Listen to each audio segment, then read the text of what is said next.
Hello नमस्कार, आप सभी का एक बार फिर से स्वागत है। हम बात कर रहे हैं कॉमन एरर पार्ट नंबर 3 की। पार्ट नंबर 1 और 2 हम डिस्कस कर चुके हैं। प्लेलिस्ट पर जाकर आप जरूर से उन वीडियोस को देखें। अगर अब तक नहीं देखा आपने, पेन नोटबुक लेकर बैठें, सेशन को कंप्लीट देखें, जो भी इंपॉर्टेंट चीज़ें नजर आए उसको नोट करते चलें। और आपको पता है कि साथ साथ में आपके एक सेशन चल रहा है न्यूज़पेपर रीडिंग का भी, उसमें भी हमारे 3 सेशंस, अब तक 3 या 4 सेशंस हो चुके हैं, वो भी ज़रूर देखिए। लगातार आप चैनल पर बने रहें, लगातार आपको वीडियोस मिलते रहेंगे। बस आप चीज़ों को नोट करते चलें और रिवाइज करते चलें। सबसे इंपॉर्टेंट चीज़, दोस्तों के साथ शेयर भी करें अधिक से अधिक। यदि आप चैनल पर नए हैं तो चैनल को सब्सक्राइब कर लीजिए, बेल आइकन क्लिक कर लीजिए। और हमने हाल ही में एक नया कोर्स स्टार्ट किया है क्लोज टेस्ट और पैराजंबल का। अगर आप क्लोज टेस्ट और पैराजंबल में आपको डिफ़िकल्टी आती है तो आप हमारी ऐप आशीष क्लासेस से वो कोर्स ज्वाइन कर सकते हैं। मैं आपको ये पिन करके मैसेज डाल दूंगा। जब मैसेजिंग आप करेंगे, जो कमेंट जो सेक्शन रहता है उसमें आपको एक पिन करके मैसेज मिलेगा, वहाँ से आप हमारी ऐप को डाउनलोड कर सकते हैं, लिंक दिया हुआ है, और फिर आप ये कोर्स बाई कर सकते हैं। आज से वो बैच स्टार्ट हो चुका है। चलिए बात करते हैं कॉमन एरर 03 की। The priest emphasized that it is the duty of all Christians to love each other. दोस्तों गलती है सी पार्ट में। गलती क्यों है? क्योंकि ईच अदर का प्रयोग हम दो के लिए करते हैं। हम यहाँ बात दो से अधिक की कर रहे हैं। कैसे पता लग रहा है? ऑल दे रखा है, तो डेफिनेटली हम ये मान के चलेंगे कि we are talking about more than 2 persons. That is why each other को आप रिप्लेस कर दीजिए वन अनदर के साथ, वन अनदर, तो आपका आंसर होगा सी। और ये कहना ये चाह रहा है कि प्रीस्ट ने जोड़ दिया। इम्फेसाइज करने का मतलब किसी बात पर जोर देना, स्ट्रेस डालना, that it is the duty of all Christians, की ये सभी क्रिश्चियंस की ड्यूटी है टू लव वन अनदर, कि वो एक दूसरे को प्रेम करें। ठीक है। एक बात और नोट कर लीजिए, यहां नहीं पूछा है, कहीं और पूछ सकते हैं आपसे। इम्फेसाइज के साथ में कोई प्रेपोजिशन नहीं लगता है, लेकिन इम्फेसिस शब्द अगर होता, अगर ये नाउन के रूप में होता इम्फेसिस, तो हम इसके साथ में ऑन लगाते। समझ गए? दूसरे क्वेश्चन की ओर बढ़ते हैं। द पॉन्ड इज फ्लडेड, इसका मतलब है पॉन्ड में पानी लबालब भरा हुआ है। फ्लड का मतलब वैसे बाढ़ होता है, बाढ़ का मतलब पानी की मात्रा अधिक हो जाना है। तो पॉन्ड इज फ्लडेड, तालाब जो है वो लबालब भरा हुआ है विद वाटर, किससे? पानी से। बिकॉज, क्योंकि it is raining continuously for the last 3 days, कारण है कि पिछले 3 दिनों से लगातार बारिश हो रही है। ये बात बहुत इंपॉर्टेंट है, बहुत इंपॉर्टेंट ये वाला रूल है, जरूर से लिखिएगा इसको। जब भी फॉर या सिंस के साथ आप टाइम लगाते हैं, देखिए यहाँ पे लग रहा है फॉर के साथ टाइम, तो आपको परफेक्टिव एस्पेक्ट लगाना पड़ता है। परफेक्टिव एस्पेक्ट का मतलब है कि आपको या तो परफेक्ट कंटिन्यूअस लगाना है या परफेक्ट लगाना है, वो भी अर्थ के अनुसार। तो देखो 3 दिनों से लगातार बारिश हो रही है, तो वो 3 दिन का प्रभाव आज तक है, तो परफेक्ट कंटिन्यूअस लेकर आ जाइए और आप लगाएंगे यहाँ पे इट हैज़ बिन रेनिंग। ये प्रेजेंट परफेक्ट कंटिन्यूअस का पार्ट है। अगर आपने टेंस पढ़ रखे हैं तो वहाँ से आप इस चीज़ को सीख सकते थे। तो फॉर या सिंस के साथ टाइम और परफेक्टिव एस्पेक्ट लगेगा। जनरली ये होता है कि जिस क्रिया के साथ में आईएनजी नहीं लगता है उसको हम ले जाते हैं परफेक्ट में। बाकी आपको फिर भी कंटेक्चुअल रेफरेंस देख लेना चाहिए, पूरा मीनिंग निकालना चाहिए, ताकि हम सही तरीके से पहुंच सके। लेकिन ये बात तय है, परफेक्टिव एस्पेक्ट लगेगा। तीसरे क्वेश्चन की ओर बढ़ते हैं। कहना चाह रहा है स्केलिंग द हाई वॉल, तो कह रहा है कि हाई वॉल को स्केल करते हुए, हाई वॉल पर चढ़ते हुए, a vast expanse of greenery reaching up to the horizon was scene.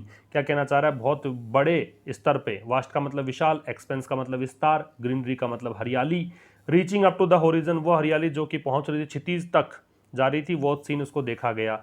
तो ये तो है नहीं कि वॉल पर चढ़ते हुए देखा गया, या तो वॉल पर चढ़ने के बाद देखा गया, भी वॉल पर चढ़ गए उसके बाद में ये देखा गया, ये कहना चाह रहा है। तो having scaled the high wall कह दीजिए। Having scaled, having plus verb की थर्ड फॉर्म का मतलब होता है ये कोई काम करने के बाद। हैविंग प्लस V3 कर सकते हैं कि, या फिर ऑन स्केलिंग कर दो, चढ़ने पर ऑन कर दोगे तब भी अर्थ निकल जाएगा, तो ऑन स्केलिंग भी सही है। अदरवाइज ये वाला जो सेगमेंट है गलत है। या तो ऑन स्केलिंग कर दीजिए या हैविंग स्केल्ड कर दीजिए, कि उस पर चढ़ने के बाद एक बहुत विस्तार, मतलब बहुत बड़े भूभाग पर हरियाली देखी गई, क्षितिज तक जो फैली हुई थी। नंबर 4 की बात करें तो any of the 2 roads leads to the station, कि इन 2 रोड में से कोई एक रोड है वो स्टेशन तक जाती है। याद रखिएगा, बहुत इंपॉर्टेंट है, प्रोनाउन से प्रश्न है। क्या? कि जब 2 की बात आप करते हो तो 2 के लिए हम एनी नहीं लगाते हैं। ये कहाँ मिलता है आपको डिस्क्रिप्शन? ये मिलता है आपको डिस्ट्रीब्यूटिव प्रोनाउन में। वहां पढ़ते हैं कि 2 की जब बात करते हो तो यूज करना पड़ता है ईदर, इसको आप आइदर भी प्रोनाउंशिएट कर सकते हैं। और 2 से अधिक की बात करते हो तो यूज करना पड़ता है ईदर के स्थान पर एनी, जबकि नेगेटिव में नीदर या फिर नन यूज करते हैं। तो यहाँ तो 2 की बात है तो ईदर आएगा, एनी नहीं आएगा। आपका आंसर होगा ए।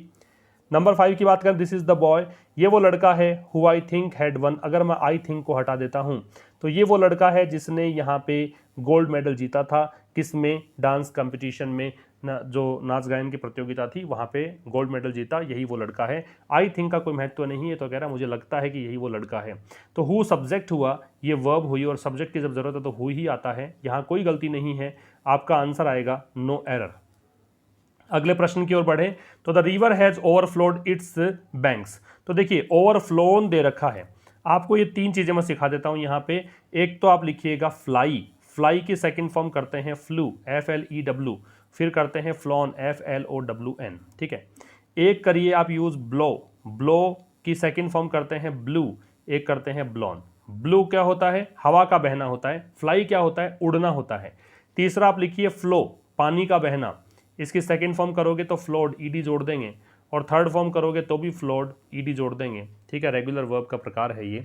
तो पानी तो बहेगा ना, तो रिवर है, रिवर है मतलब पानी है, तो पानी अपने किनारों पर से बह रही है, किनारों के ऊपर से बह चुकी है, मतलब निकल गया है पानी बाहर, तो ये ओवरफ्लोड आएगा, फ्लोन नहीं आ सकता। फ्लोन तो थर्ड फॉर्म फ्लाई की होती, उड़ तो सकती नहीं नदी, तो इसलिए बी।